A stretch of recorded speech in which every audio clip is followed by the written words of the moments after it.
في عالم الساحرة المستديرة معروف ان الكرة للجمهور، الا في نادي الزمالك الكرة لمجلس الادارة والمدير الفني واللاعيبة فقط لا غير. اما جمهور نادي الزمالك اللي دايما بيدعم نادي الزمالك والسبب الاول والاساسي والرئيسي في تتويج الزمالك بالبطولات المحلية والقارية برغم الظروف الصعبة اللي بيمر بيها نادي الزمالك من أزمات مالية وأزمات إدارية ومفيش استقرار مالي ولا إداري ولا فني في نادي الزمالك. جمهور الزمالك بيكون السبب الأول والأخير والأساسي في فوز الزمالك بالبطولات. النهاردة حصلت كارثة من مجلس إدارة نادي الزمالك برئاسة حسين لبيب والمدير الرياضي لنادي الزمالك جون أدوارد، اللي احنا من أول توليه منصب المدير الرياضي في نادي الزمالك واحنا دايما بندعمه، والمدير الفني لنادي الزمالك فيريرا شارك معاهم في الكارثة اللي حصلت النهاردة. أكتر من لاعب ما يستحقش يلبس تيشيرت نادي الزمالك، وطبعا في كل حلقة بنحلل فيها مباريات نادي الزمالك بنتكلم على اللاعيبة دي. أبو الفتوح اللي بيأجر صفحات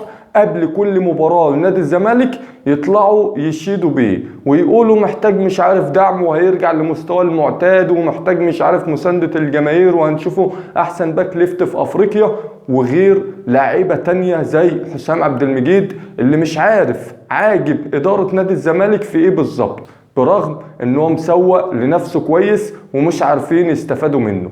محمد السيد اللاعب الناشئ اللي بيماطل في التجديد لنادي الزمالك، طب تاريخه مع نادي الزمالك عمل ايه؟ المباريات اللي هو قدها مع نادي الزمالك عمل فيها ايه؟ البطولات اللي شارك فيها النادي الزمالك وكان سبب لفوز الزمالك بيها عمل ايه؟ دوره ايه؟ مفيش اي حاجه خالص. وفي لاعيبه تانية كتير زي سيف الدين الجزيري وزي عبد الله السعيد اللي كان نازل النهارده يوزع اسيستات مش مفهومه غير في الناس المحنكين في التحليل والاداره ولقطه الاسيستات اللي محدش بيعرف يجيبها غير عين الخبير اللي زي حضراتهم. النهارده شفنا اداء كارثي من لاعيبه نادي الزمالك. طبعا الونش مش هنستثناه من ضمن اللعيبه اللي احنا اتكلمنا عليها، وعمر جابر نفس الكلام. اللعيبه دي امكانياتها ما تسمح لهاش ان هي تلعب في فريق المفروض ان هو بينافس على بطولات وبطولات قاريه وبطولات محليه، بيشارك في بطولات قاريه وبيشارك في بطولات محليه، فالمفروض يكون عندك سكواد كامل. اللعيبه الاساسيه امكانياتها زي لعيبه الاحتياطي بالظبط. احنا دايما بندعم نادي الزمالك، نادي الزمالك شعار نادي الزمالك اللي يلعب برجوله ويأدي وما يبخلش على نادي الزمالك بنقطه عرق واحده احنا بندعمه. انما اللعيبه اللي بتشتغل على شغل السوشيال ميديا والصفحات اللي بتدعمها قبل كل مباراه، طب هم بينزلوا في المباراه بيعملوا ايه؟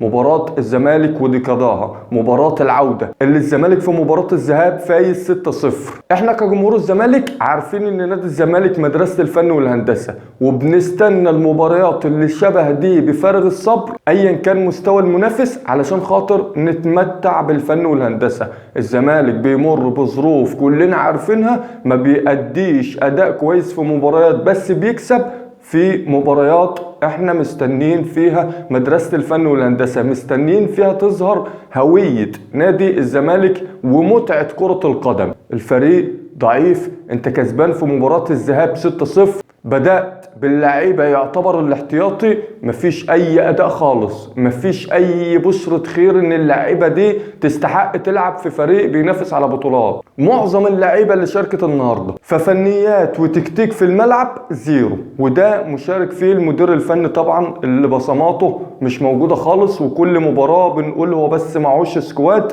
بس في حاجات بتبان من المدير الفني تظهر اذا كان المدير الفني ده عنده امكانيات بس مفيش قماشه، ولا ما عندوش اي حاجه خالص تدل ان هو مدير فني.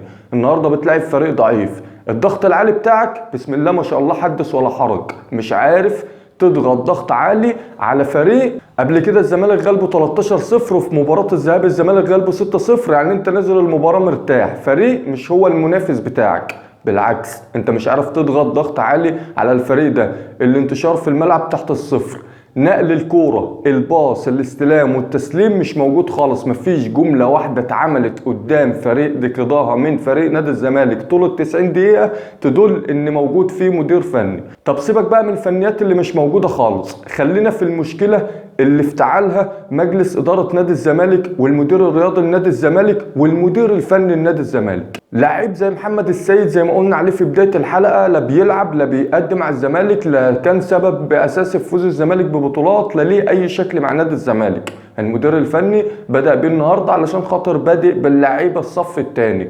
الجمهور اللي بيدعم الفريق ودعم الفريق وكان سبب أساسي بفوز الزمالك بالبطولات والزمالك يكون واقف على رجليه لحد الوقت ده، يروح المدير الفني مخلي اللاعب اللي الجمهور بيهتف ضده وعلشان خاطر هيمشي ويسيب النادي وبيلوي دراع النادي يشوط ضربة الجزاء. والحظ الجميل والسوء نية إدارة نادي الزمالك بالنسبة لجمهور نادي الزمالك اللاعب يضيع ضربة الجزاء.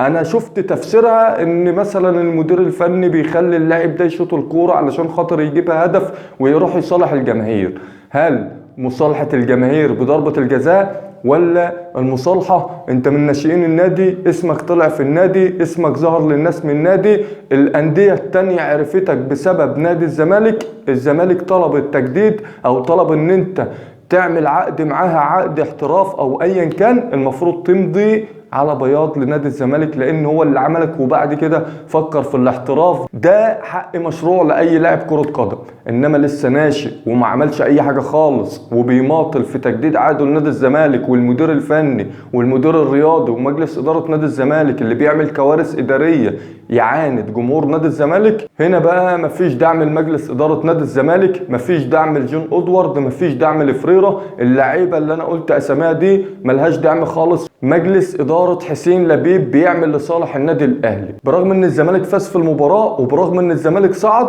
بس الكوارث بتاعت مجلس ادارة نادي الزمالك ما يتسكتش عليها اكتر من كده. لايك وشير واشوفكم في حلقات تانية ان شاء الله.